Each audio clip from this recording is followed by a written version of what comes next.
We're learning the top 10 teachings on the daf for Brachos daf Chafhei 25. The first teaching is the idea of standing before the king, and specifically what we're talking about here is the idea that when you're davening the Shemon Esrei, that it's like you're standing before the king, but more specifically the way Rashi explains it, because the context here is that if a person has, let's say they're wrapped up in a cloth that covers them from the waist down, but their chest is bared, so the Talmud says that, at least according to this opinion, that would be okay for the recitation of the Shema, but it would not be okay for the reciting of the Shemon Esrei. And the language is that the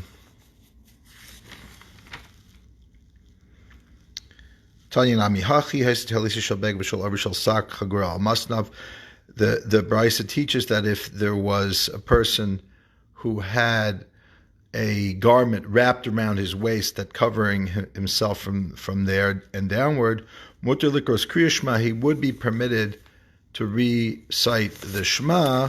And now the top of Chafhei Amud Aleph of a Teffila, but as far as davening with a bare chest, ad shiachasa es libo, he would not be able to do that until he would cover up his chest, his heart area.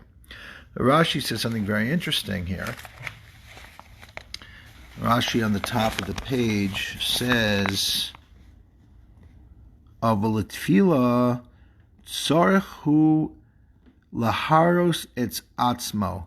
He has to show, he has to make an appearance regarding himself, ki omed, as if he stands lifnei hamelech, in front of the king, v'la'amod be'ema, and to stand in a state of awe. Aval kriya shema enim medaber lifnei hamelech. But reciting the Shema, he is not speaking before the king. There's so many questions about this statement in Rashi. Why is he, for example, appearing as if he is in front of a king? Isn't he in front of the king, or at least as if he's in front of a king? If God is like a king, the king is a mashal. That's one question.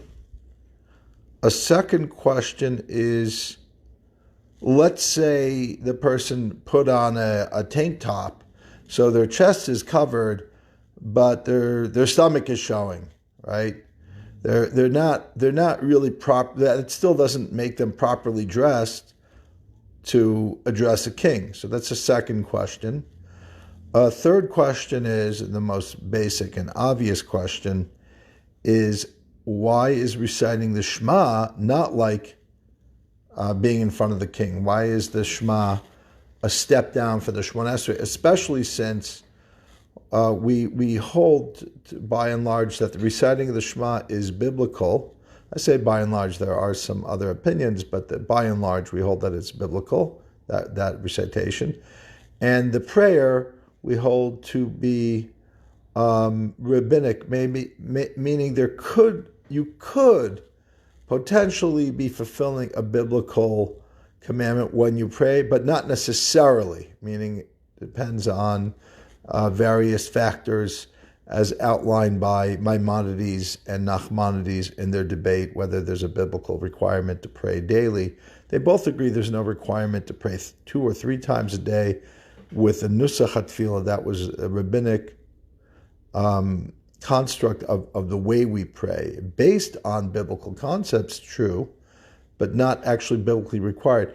But it could be that you do fulfill some biblical obligation in prayer once you do actually do the prayer. And I think many of kind of the things that the Talmud is doing is recreating something, taking something that needs to be processed and processing it and coming up with something with a variety of of ingredients, meaning biblical and rabbinic.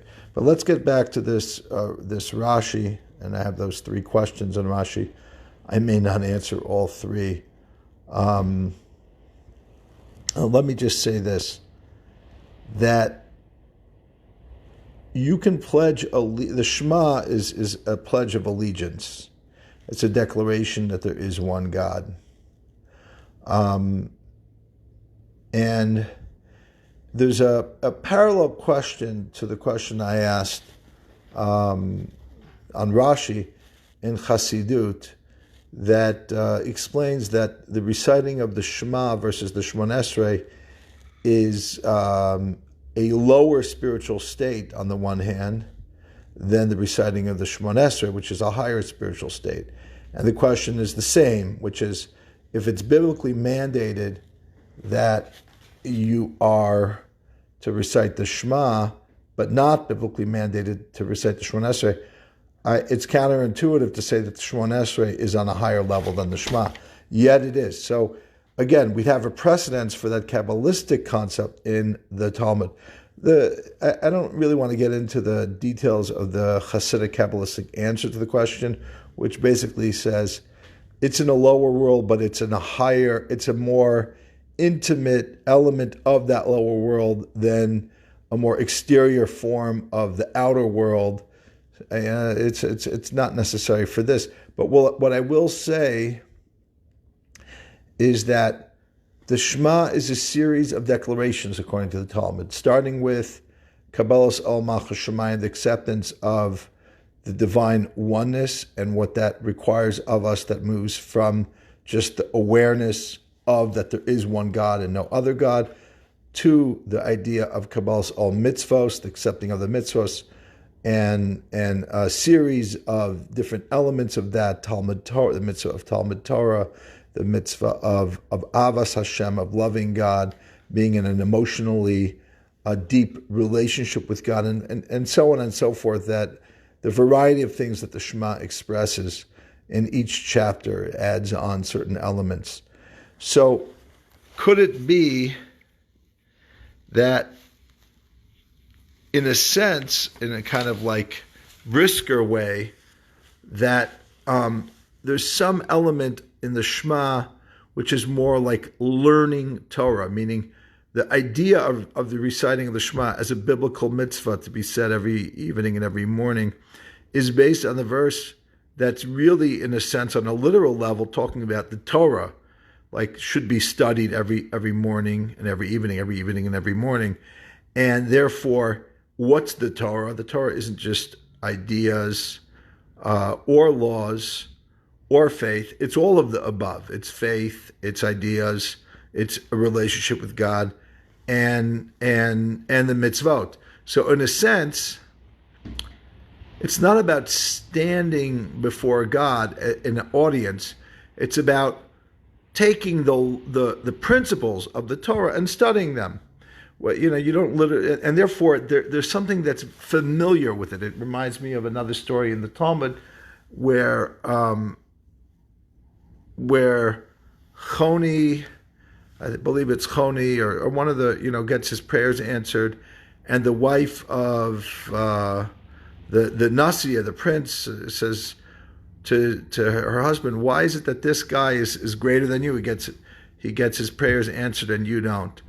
I don't remember the details of who the story is, but the point is, the answer that this rabbi says is that other rabbi is like a humble servant that attends the king and brings the king everything they need in the middle of the day, middle of the night, doesn't have to knock on the door. I'm like a sar. I'm like a high-ranking official, one of the closest to the king in terms of a royal advisor, perhaps, but I don't have access to go into the king's bedroom in the middle of the night. So, in a sense, Shema, it's not like Omed Lifnei HaMelech. It's not like you're standing before the king as somebody, greeting the king. It's more like it's so deep that you don't have to put on special clothes to be in the presence of that level of God. It's beyond malchut. It's beyond kingship, so to speak. It's a certain closeness that you don't even have to dress up for. It's a certain familiarity, like a ben bias, like a household member, like the king's own children who run around and play in front of the king. So that's maybe a little bit of a Hasidic answer of why Shema. It's not like standing before the king. God is permeating the whole world, but you don't always have to stand before the king. Meaning, sometimes he gives you permission to do whatever you need to do, and there are moments where you stand before the king, which would be like Shabbos and Yantif, and particularly when you daven, and especially when you daven on Shabbos and Yantif. Okay, so that's a little bit about the first one. Why does Rashi say it's as if it's like you have to appear to be standing before the king? I think the answer is that Rashi again is a lishitaso. It's going with other things that Rashi says. For example, when it comes to the laws of mourning, Rashi says that you have to perform mitzvahs. The Gemara says because the discomfort that you show in mourning is a certain appearance of discomfort, but it doesn't mean you're actually supposed to be in such a level of distress that you can't perform a mitzvah.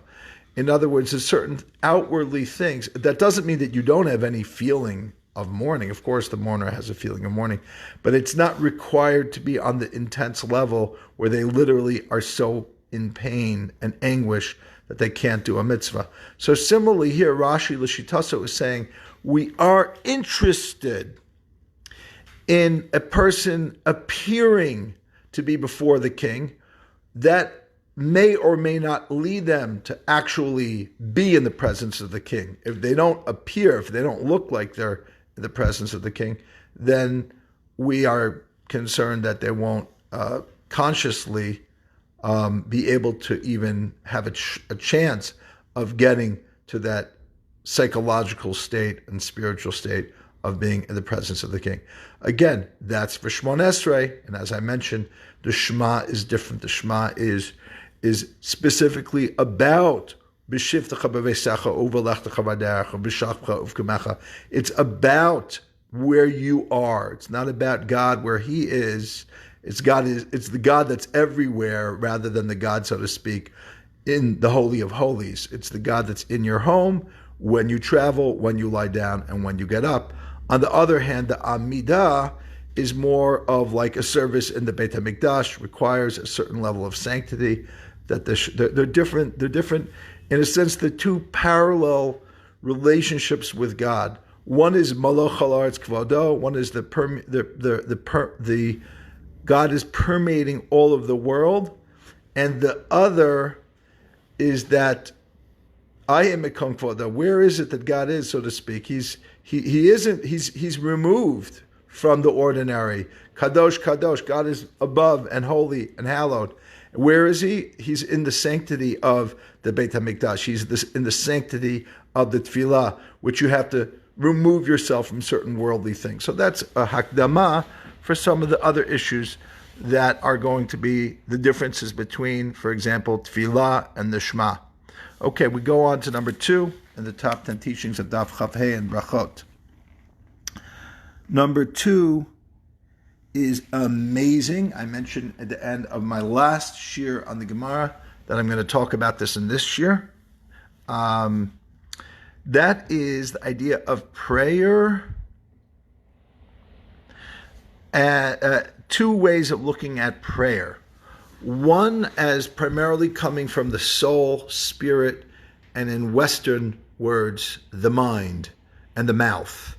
The second way is that prayer does not just come from soul, spirit, mind, mouth, but is an embodied practice in which kol atzmosei tomarna, all of a person's limbs call out and say, "Who is like you, O God?"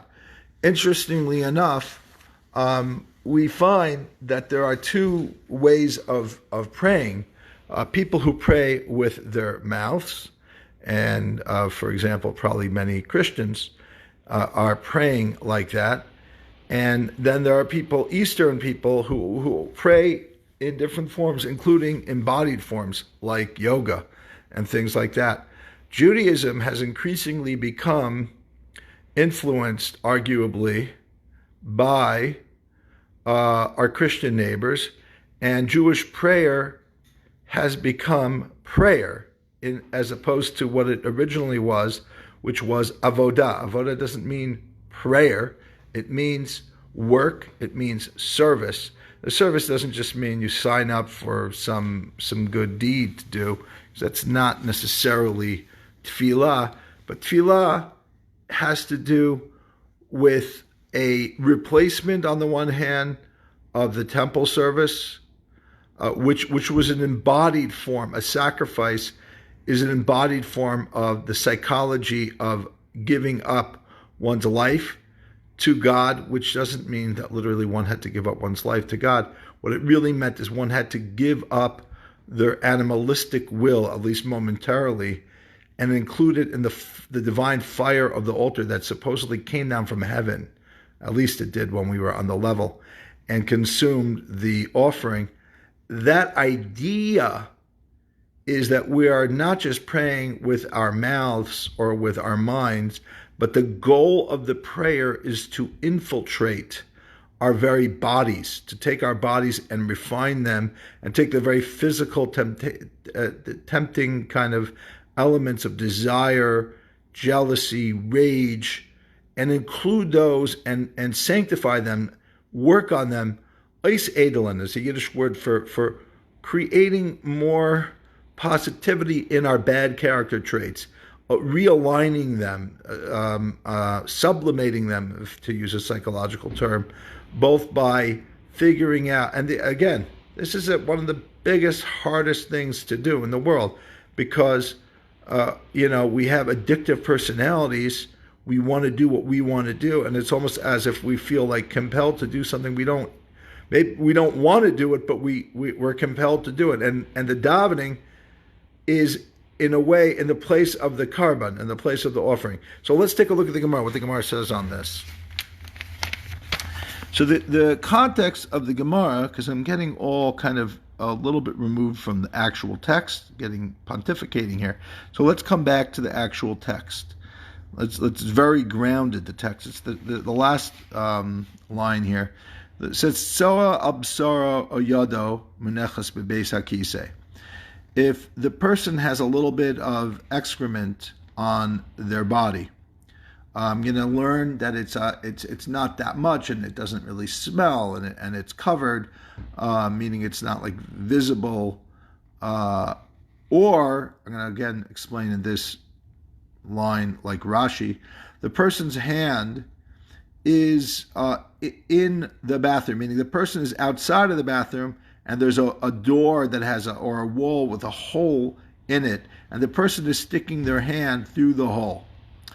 Rav Huna Amar Muter Likros Kriya Shema. Rav Huna says in that circumstance the person can read the Shema. Rav Chisda Amar Asar Likros Kriya Shema. Rav Chisda says the person in that circumstance cannot read, is forbidden to read the Shema. What's the reason for the debate? Amar Rava explains the following. My Talmud Rav Huna D'chsiv Kol Haneshama Tahaliyah. Rav Huna would presumably base his rationale and in permitting the person to say the Shema in this circumstance on a verse in Tehillim that says, Kol haneshama, every soul shall praise God. But again, you have to, we're so used to using English words that when we look back at the Talmud or the Torah, the Bible, we have to understand that they had a different language, and some of the words had, if not a different meaning, a context, a root source that gave it a different understanding or slightly altered understanding of how we would understand it today.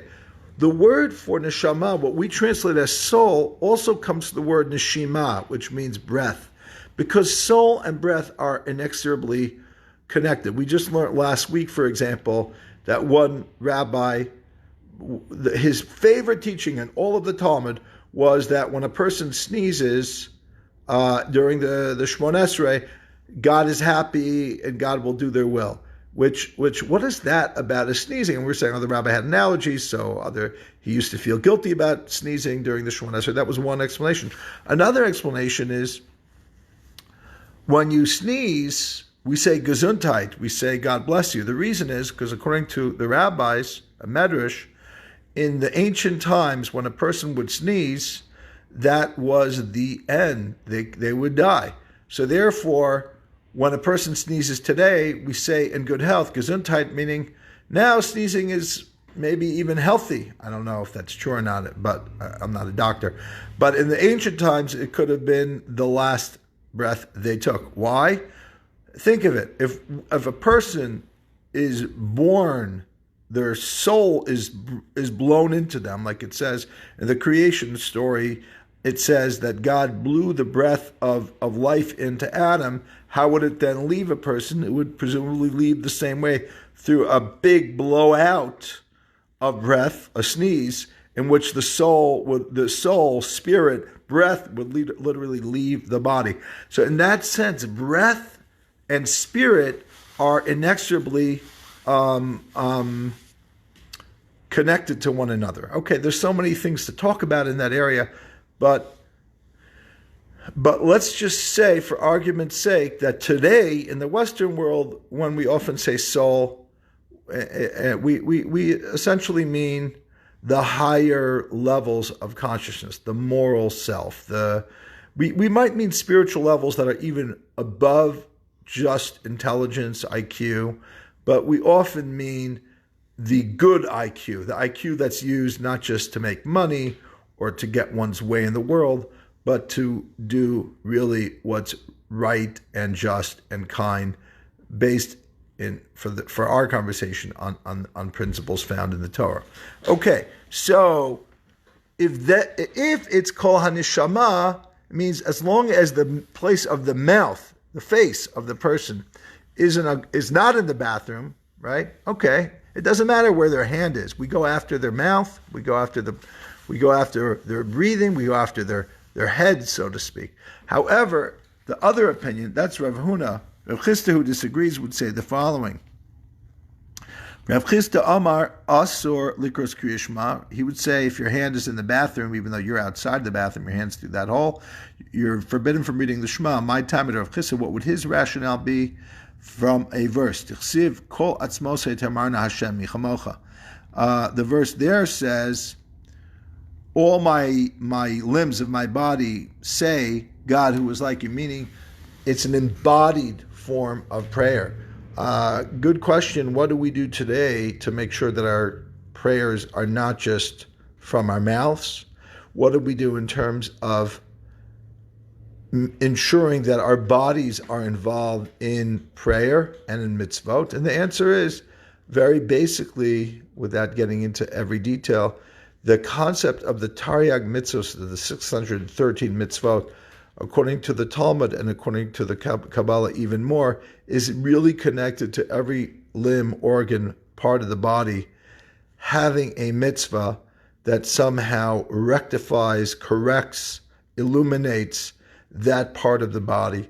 So there isn't any part of the body that isn't supposedly involved in its relationship with God. How does this affect us in prayer? Prayer, as I said before, is in part a service of a rectification, not just of the soul, but also of the body. And that's a lot of Hasidus and Kabbalah talk to us in more detail, and Musar about how to do that. Okay, we now go on to number 3. Number 3 is comparing the ritual impurity of Tzaras to the sanctity of the davening space.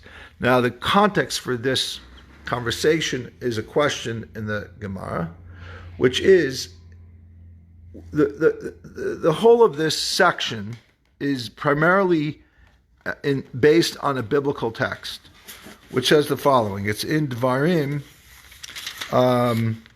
It starts in chapter 23 of Deuteronomy, verse 13. But let me back it up 2 verses, or 3 2 or 3 verses and give you a little context.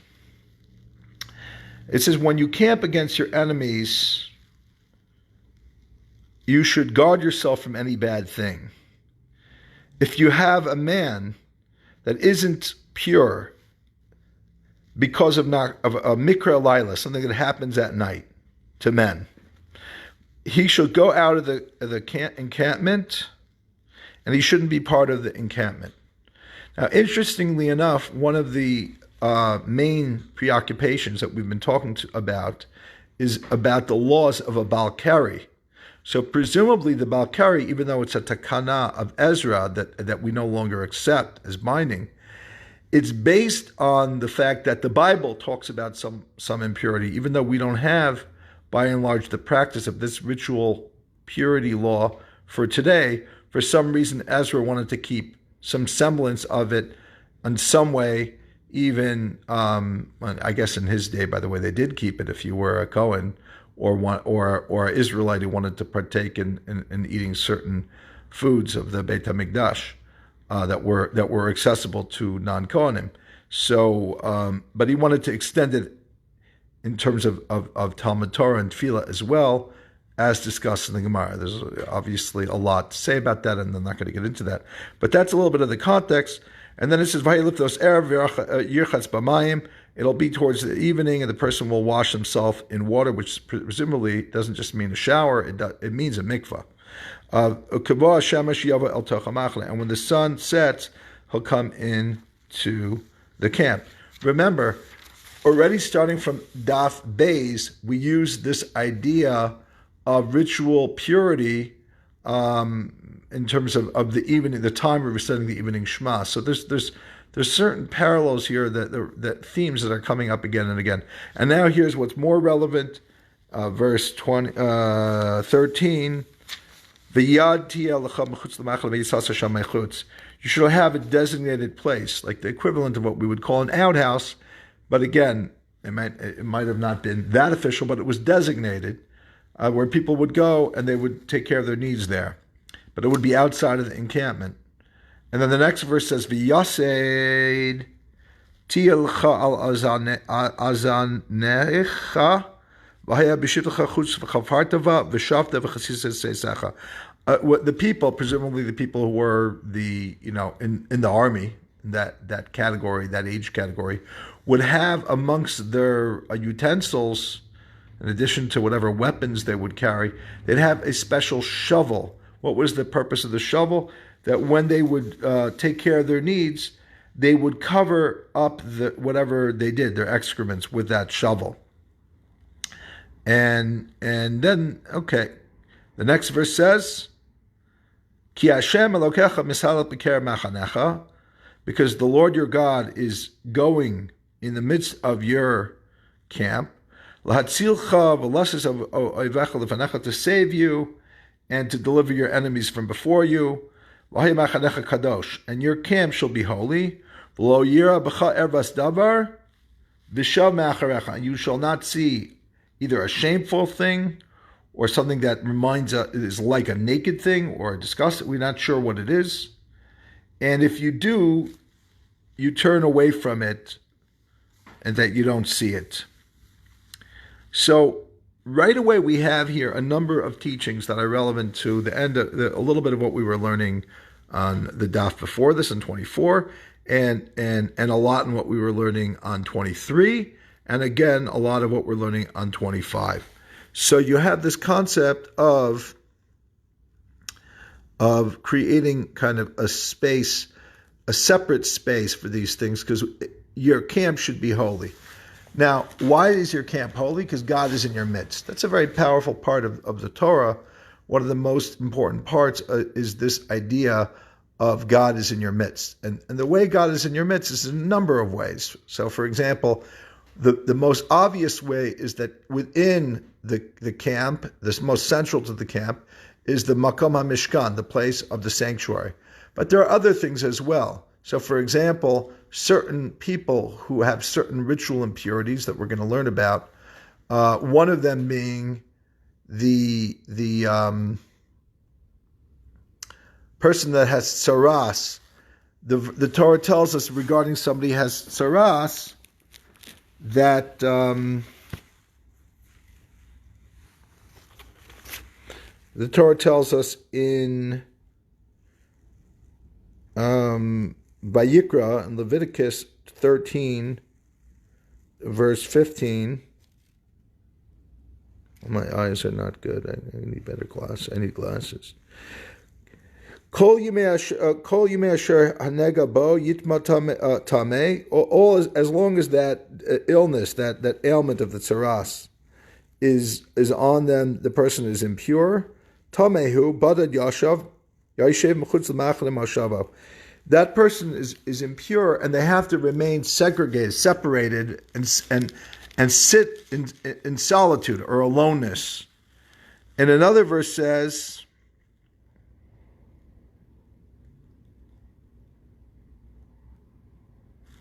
okay, that's all the verses we need for right now. Here's what the Talmud is going to say. The question is, if there is, we keep the camp clean, so to speak, which now, that means the place of prayer, the synagogue, the home that a person is praying in, has to have a certain level of sanctity, which by and large, the meaning of that in terms of what this concern is that there shouldn't be excrement, there shouldn't be a chamber pot which excrement is usually put into, even if it's not currently in use. The fact that it is usable and has been used and can be used creates an environment that is not in the nature of sanctity. So there's a psychological element of this as well. It also means that if the outhouse is basically where you are and it smells, it's not the correct place to do your prayer at. And here the question is whether, if the tsoa is overus, if it's moving. Let's say there's a kid with a dirty diaper. You know he has a dirty diaper because you know it. And he's not like a little kid in in his crib and you're in the same room as him and praying. He's actually going through the living room to get to his bedroom. And he's not staying, but you're in the middle of the shema, you're in the middle of the Shemona Esrei. I guess there's a difference between the shema and the Shemona Esrei, but let's just assume for now that it's the same. And what do you have to do? Do you have to wait till he is out of the room, out of sight, so to speak, out of mind, and then continue? Or the fact that he's moving doesn't make your camp, your sacred davening space, disqualified, because it's not like part of the question is whether how real this is. So what do we try? So two rabbis debate. One rabbi says no good, one rabbi says good. And the rabbi who says it's good uses a proof text from the Gemara, I believe in, I don't know where it is, in Olot maybe, I'm not sure. Amar Abayim, number 3, Mana Minolach Titznan Hatame, is a mishna, Tame Obim Tachas Ilan Vahatar Over, Tame. If a person with Tzaras is standing underneath a tree, the tree in this case is like a canopy, like similar to like being under one roof, right? And a pure person is passing by under the tree. So since this tree area, which is like a home, is the area in which the person with Tzaras is sitting or standing, meaning it's like they're camped out there, like the verse says, they would make this passerby tameh. However, tahar omei tachas ilan, if a ritually pure person is standing or sitting, is standing underneath a tree, vitame over, and this person with the tzarat is walking by, then the ritually pure person, tahar, would still be ritually pure. Vim amad, but if the person with tzarat would stop, tameh, he would make the first person tameh. V'chein be'evan hamenugas. The same law would apply not just to people with tzaras, but even, we know homes can get tzaras, and even a stone that has tzaras, this same law would apply as well. Now, we're comparing the tzarat to the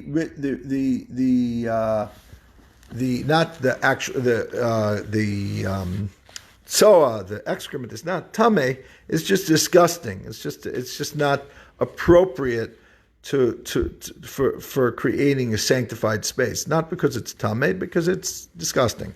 So what we have here now is the question of whether we compare them or not. So one rabbi says we compare them. The other rabbi says, no, we absolutely don't compare them. Why not? V'Rava Amar L'cha, Rava says, no, you don't compare them. Hasam b'kviyusa talya milsa, d'chsiv badad yoshev, michutz l'ma'achan moshava. There, it's a particular verse that has a statement that says he sits alone. So it's about sitting. It's not about anything. That's the defining element of when Tuma is conveyed by the Mitzorah or the Evan that has the Negat Tzaras in it. On the other hand, here, it's not about sitting, it's about keeping a camp holy. So the question is, do we carry over this principle from Tzaras to this level of Machanech HaKadosh or not? That's a debate. I'd like to suggest that this is connected to the daf in an interesting way.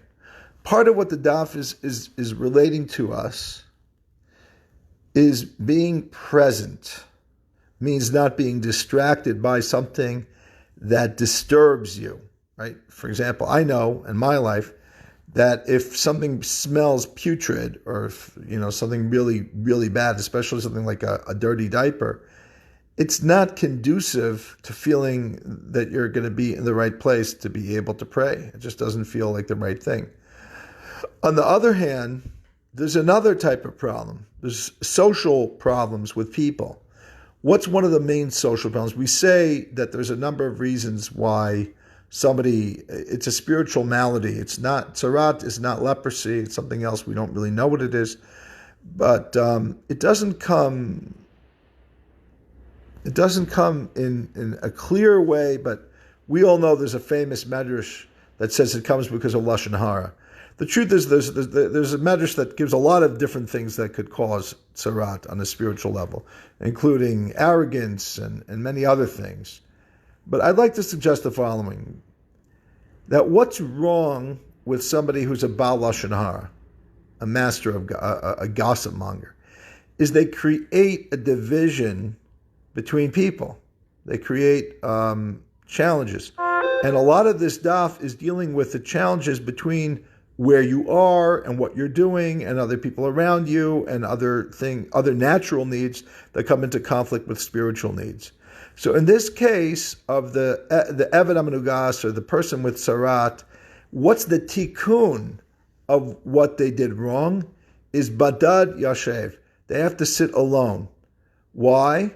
Because until they sit alone, they don't realize that they're creating disunity. So they first have to unite the parts of themselves, and then they can reintegrate into the community as a whole. Before they experience the separateness that they caused, the pain that they caused, they can't reintegrate into the oneness of what we call community. And that's why it has to do with yeshiva, with sitting or standing rather than going, because that's their tikkun. So that's a question of whether we compare one thing to another in this case or not, and that's the machlokas that these rabbis are having. That's number 3. We go on to number 4. I got to start moving it along here. Number 4 is the Gemara references our mishna. What does our mishna say? So our mishna says the following. I don't know if I want to do this from memory, if I want to look it up. The Mishnah says, Yara litfol alalos. If the person goes into the mikvah and it's right around sunrise, and if he can get up and say that, get dressed, throw on some clothes, or cover himself up and say shema, great, before the sun rises. But if he can't, he should cover himself with water and recite the shema. Now the Gemara says le matana stama Rabbi Elazar. See, that's right over here. Le matana stama Rabbi Elazar. Amar adan etzachama.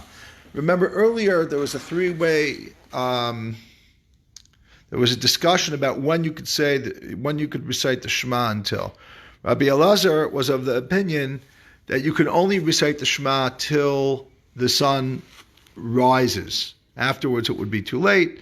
There's other opinion. This is you have up to 3 hours. So it would seem from our Mishnah that it holds like Rabbi Elazar, even though it doesn't identify him by name. But in practice, it seems to be the same. The Gemara says no, it doesn't mean that. It's rather afilu tema Rabbi Yeshua. That's number 5. I'm going to explain 4 and 5, one after the other. That no, it could be that that Rabbi Yeshua holds you're allowed to say the Shema up until the 3 hours. He still holds that there is this preferred method where you conclude the Shema right before the sun rises and then begin the Shemona Esrei as the sun rises, and that's called Vasikin. And what's Vasikin? What does that word actually mean? Well, we'll get there after I finish with number 4. We'll get back to that. So what's number 4 is this idea. Rashi, it's really Rashi. This is based on other Gemaras, where Rashi says, Leimatanas stamak Rabbi Elazar, the hilchasa kimoso. And the law would then be like Rabbi Elazar, which would be a frightening thing to have to say the Shema before the sun rises in the morning, because a lot of people are not up that early, especially in the winter. So why would the halacha be like him? Because there's a principle that Stam, halachic Stam mishna, which means when there's a debate in one area of the Masechta, and then there's another Mishnah after that, and it's Stam. It just doesn't attribute its opinion to anyone, but it rules like one of those parties of that earlier debate. We would say that Rabbi Yehuda would have only done that because he's ruling in favor of that opinion, halachic Stam Mishnah. So there's a question of like, when is that really always a thing, that the halacha is like a Stam Mishnah? And the answer is, well, it really depends. For example, it depends on the order of the Mishnah. It depends if it's in the same Masechta. So there's a lot of factors in that. And also you have to understand, the Gemara will try to wiggle out of that level of interpreting it like that if it can. Like in our case, where it could have said, yeah, the halacha, it seems like it is the like Rabbi Elazar, and that would be the law then. It doesn't want to say that. For a number of reasons. Maybe that was not how people practiced, and they didn't accept it as the law. And there was another viable explanation, which was that it's not going on the law, but rather a practice that's preferred, which is Vasikin, which leads us to the next thing, is what is Vasikin? So we say like Vasik v'chasid, anein v'yom karena, right? We say that in certain times of the year, on Simchas Torah night, and most notably. So one is somebody who's punctilious, running to do a mitzvah, which means that it's not that it's required, but that's like the ultimate method. The problem is, Tosfos, not here, but somewhere else, earlier, in the Masech, not that much earlier, but a few pages earlier, talks about the problem of this Vasikin is that we find that there was something in the times of the temple that would like shine the radiant. It would like let everyone know physically when the sun had risen. It would like reflect the light of the sun, and everyone would know now it's time to say the Shema, which is technically after the Vasikin already passed. Tosfos has an interesting answer, which is, yeah, Vasikin is, not for everyone. The majority of the people wouldn't do it. It's just so interesting that, to me, it's strange to say that that this whole mission is all about the Vasikin is like saying that some chumrah that some people have, you should do whatever you can. You should read the Shema while you're still in the mikvah. It's very problematic. It's very strange. But I guess the answer would be, that's because I'm not a Vasik. I'm not somebody who does that practice. So I think the answer for a lot of these chumras that people who don't do them are like put off by is simply because if you don't do the chumrah, you don't have any feel for it. So I'm going to answer my own question is, I don't do that practice, but I could see that, once in a while, I've done it occasionally. It does kind of feel good. So I guess the people who do it get very into it, get very attached to it, and it becomes important enough that a person should do whatever they can to say it, even in this weird circumstance when they're still in the mikvah and they don't have time to get dressed. So that could be a little bit about Vasikin, some of the issues, and a little bit about it. Now we go on to, that's number 5. Now we go on to number 6, which is the Torah wasn't given to angels. Is that ever a halachic consideration? Apparently it is here in our Gemara. What does the Gemara say? The Gemara says that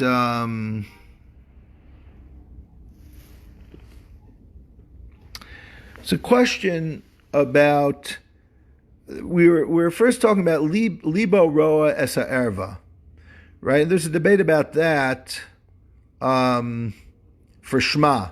If your heart and your private parts can see one another, meaning do they have to be covered? Does a person need to have pants on that separate their heart from that part of themselves, or could they just have something by their neck? Or in the case of the water, their water is up to their neck. What about a person's their foot, their akev, I guess their heel, or what is that? I'm forgetting what you call it. So the Gemara says it's a little bit of a discussion, debate, and one of the rabbis says, listen. If a part of you is touching your private part, let's say that the back of your foot or something, then it's forbidden. But if it sees, meaning let's say you're wearing a kilt, so to speak, so your private parts are covered, but you don't have undergarments, so technically some other parts of you are able to see it as if they had eyes. That would be permitted because the Torah was not given. The Gemara says, Rava Amar Mutter. There was a debate. Rava says it's permitted. Lo nitna Torah l'malacha ashares. And that's the law that it would, if as long as it doesn't touch, that would be forbidden. But if it's not covered from that other part of the body, it is permitted because the Torah wasn't given to malachei ashar. It's a very important concept, which is on the one hand we're trying to be as proper as possible. We're trying to be as tznuah, as tzniut. We're aiming for modesty in men and in women, particularly when it comes to something like prayer. When it comes to and by the way, I forgot to mention, there's another Gemara. I believe it's in Shabbos or Yuma. My memory is shot. That does talk about even more than just this, which is getting back to number 1. That the proper way to daven would be to get dressed, to be completely dressed. So really, all of our Gemara is all more b'diavad, meaning in circumstances where you're going out of the mikvah, you don't have time to get completely dressed, or you're rushing, or you're running, and sometimes people are married and they can't for whatever reason they can't. This is the bare minimum of what's required. Meaning, if you can get completely dressed, and some people put on a suit and a gartel and a hat and everything. That's ideal. Whatever your ideal way of getting dressed is, especially in Shachris where you have time to get all geared up. Fine, that's the ideal. But here's at least the bare minimum. But here, but to start asking on a bare minimum level for this, the Torah isn't given to angels, so to speak. We have to, in other words, when we ask for certain things, we can ask lechatchila, meaning we can ask this would be preferred, but we don't say b'diavad that this would disqualify one's davening, because we are human beings and we have human needs and we have to take that into account. It's very important. The balance in this area is very important, that we remember that as great as it is to have chumras, we also have to remember that the Torah was not given to angels, so we have to make certain accommodations within the halachic framework to allow for this. And this is an example that the Gemara gives. It usually actually uses that rationale. Sometimes when you hear people saying things like that, you know that what's about to come is not according to the halacha. But the truth is that it could be a halachic sensibility that helps a Rav paskin a shaila, meaning often a Rav has a shaila that has different ways of being addressed or answered, and a sensitivity to human nature should come into the ethics of how a Rav decides a shaila, not as a standalone thing, but as a consideration that goes along with the halachic process. Okay, that's number 6. Number 7 is separated versus covered. Let's take a look at what we're talking about there.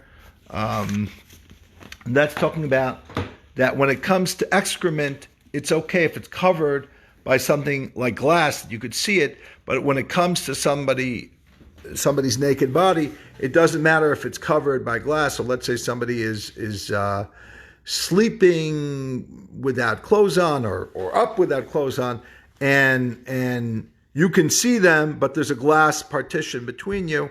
On some level, you could say, well, there's a mechitza, like they're in another room, they're in another space. But the Gemara says the following. Let me look at it inside. So, ba'ashashis, when there's excrement in a glass thing, mutter, then you're permitted to daven. Many of the authorities say that it's also because when it's also stopping the smell, it doesn't smell that bad. Likros kriya shema kenegda, you could not daven, you could recite the shema. Did soa? I think there's a debate about davening. Did soa b'kisur talia milsa? Because when it comes to excrement, it's dependent on it being covered, v'ha michsa, and it's covered. However, erva, when it comes to nakedness, sorry about my focus there. Bashashis aser, if somebody is naked but behind a glass partition, you're still forbidden to daven in their presence. Likros kriya shema connected to recite the shema facing them, him or her. Why? That verse that we already quoted, you can't see something naked or shameful, and you see it. In other words, there are different challenges we have. The challenges are not the same. And by the way, there's a lot of conversation in the Rishonim about, for example, like in number 9, we're going to talk about the concept. I don't want to get into too many details, but basically the concept of halachic space. Like when there's separation of space, the way Halacha defines it, then there's certain permission to go ahead and daven, even though there's excrement in that other space that's defined as a separate space. So, and that has to do with certain laws of how Halacha determines what a separate space is. So, I'll give you an example. When it comes to erva, in terms of what you see, there's a discussion about whether or not when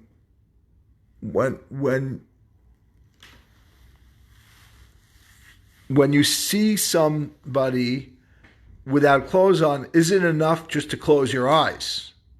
So, for example, let's say I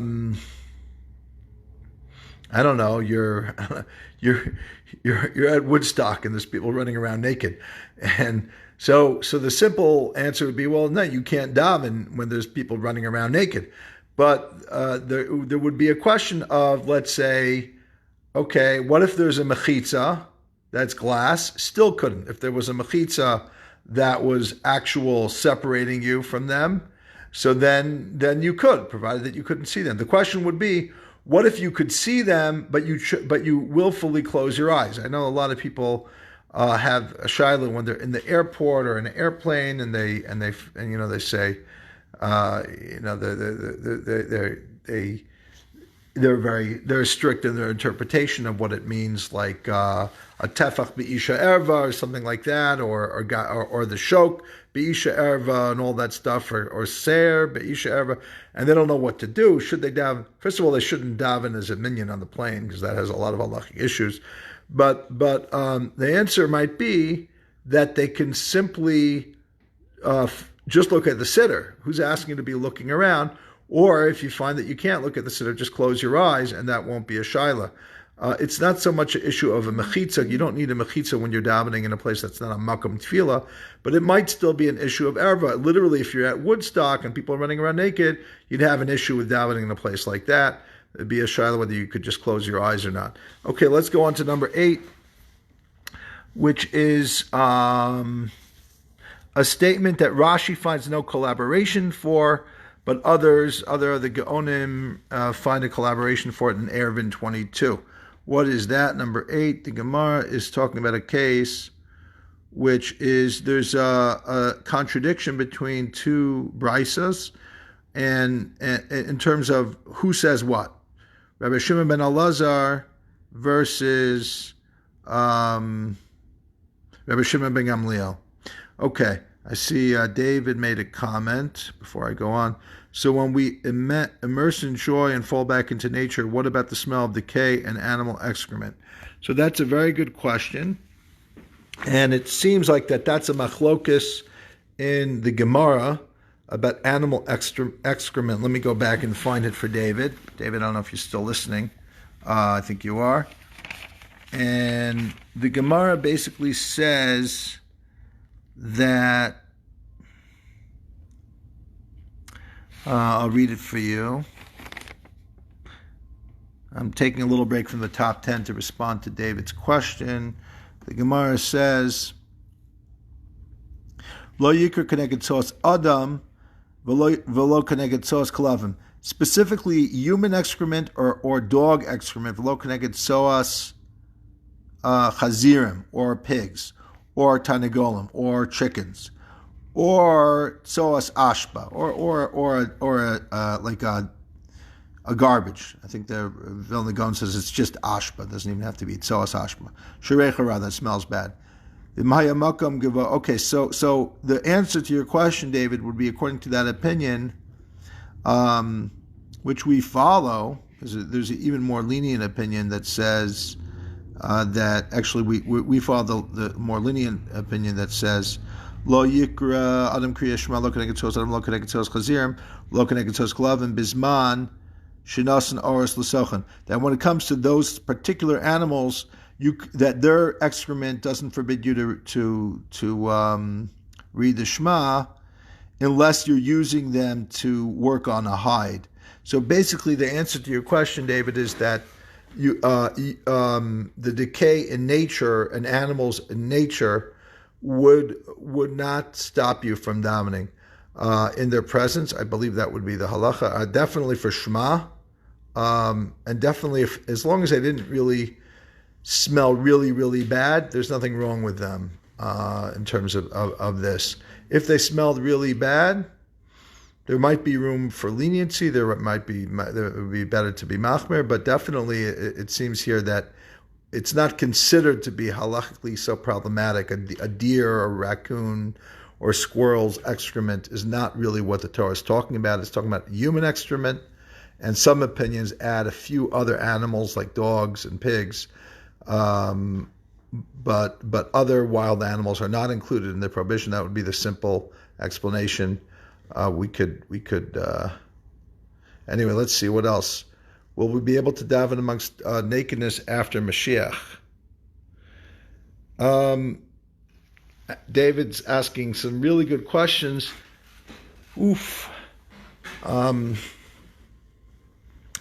Well. The question is nakedness, are we going to still be ashamed of our body's nakedness as if we ate from the tree of knowledge, or is it going to be like we're in the Garden of Eden and we never ate from the tree of knowledge because we know that Adam and Eve were naked and they weren't embarrassed? Honestly, the Gemara likes to say teiku, which means most people understand that as tishbi yitaris kushis v'abayis. When Mashiach will come, Elijah will answer these difficult questions. I'll leave that for Elijah. I have no idea. On a simplistic level, whatever the Torah says is going to continue. On a more complex level, let's wait and see. We're coming up to the holiday of Purim, and the Yerushalmi and the Rambam Paskins like that says that whatever. I'm not going to get into that now. Anyway, let's go on to number 9. Number 8. Uncolaberted statements lead to interesting comments. What is that? So that is number 9. Number 8. So there was this contradiction, and the Gemara says, what do you do about the contradiction? It says, so Eipach Basraisa, change the rabbis around in the second Brisa. Basraisa here means second one, not Brisa. The second Brisa, so that both Brisas will be reconcilable. So the Gemara says, "My chazis ibchas Basraisa." Why are you choosing the second one to change around rather than Eipach Kamaisa? Switch over the first one to reconcile them. The Gemara says, no, there's a reason. Man shmasle de amar kula bayis ka'arba amos dami. Which one of these two sages do we know that there's a principle that they've expounded somewhere else that says a whole entire house is like 4 amos? Rabbi Shimon ben Elazar. It's Rabbi Shimon ben Elazar.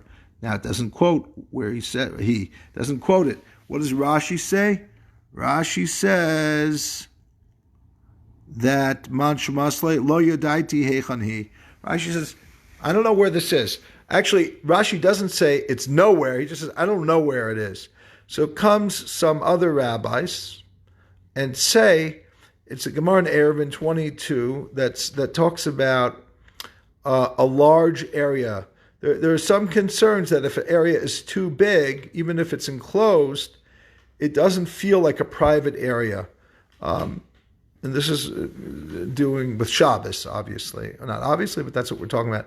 So this Rabbi Elazar ben Reb Shimon, says it doesn't matter how big the area is, as long as it has human usage, it's considered like a beis dira, it's considered like a home, even if it doesn't have a roof. And the rabbis say, well, that means that one place, one space, is considered like Daled Amos. So again, that's kind of a stretch. But that's since we're kind of forced to say that there's got to be somewhere, so perhaps that's it. There's no way to disprove that. In fact, there's some people who say that the halacha that says the halacha that's brought down, which I believe is based on the Zohar, that a person should be accustomed to washing his hands in the morning before he walks 4 amos, can, according to lenient opinions, be done as long as one doesn't leave one's house, cause this opinion says one's whole home is like 4 amos. Again, it's a leniency that some people obviously use. That's number 8. Number 9 is lavud, is less than 3 tfachim, and other halachic parameters that define space. And the Gemara basically says that one of the ways to deal with excrement in the house is if it's behind or under a bed. If let's say the bed starts within 3 tefachim, within 3 handbreadths of the ground, that doesn't allow that which is underneath it to can be considered part of the room. It like separates it in its own jurisdiction halachically, so you're not in the same space as the excrement. So there's these dinim that they're mostly in Shabbos, sometimes in eruvin and in Sukkah and in Kalayim, the laws of separating the vines from the grains when you're in the field. That there are certain principles of what a a jurisdiction is a reshut. A reshut is, and also a mechitza. So, for example, on Shabbos is more about a reshut, but the reshut is defined by mechitzot, and sukkah is more about the mechitza that defines the sukkah, and by the kalayim it's more about separating. But the separation and all those things of a mechitza isn't literally top to bottom. It could come within. If it comes within to 3 tefachim of the ground, it's considered lavud. The Talmud has this concept of the gedim bokimbo. If the little goats can kind of poke their heads through it, so then it's not really a separation. But if they can't get through it, so then the fact that there's a little gap is inconsequential. It's like mechitza. So we use these principles here. Which means that the halachic principles really define the space for defining what is a makom kadosh, a holy place, not in terms of, we're not talking about the Beis Hamikdash right now, we're talking about the Hayam Machanecha Kadosh, to be in a sacred space, to be able to daven. So there's a lot on that, I'm just mentioning it. Number 10 is intimacy in the presence of the Torah.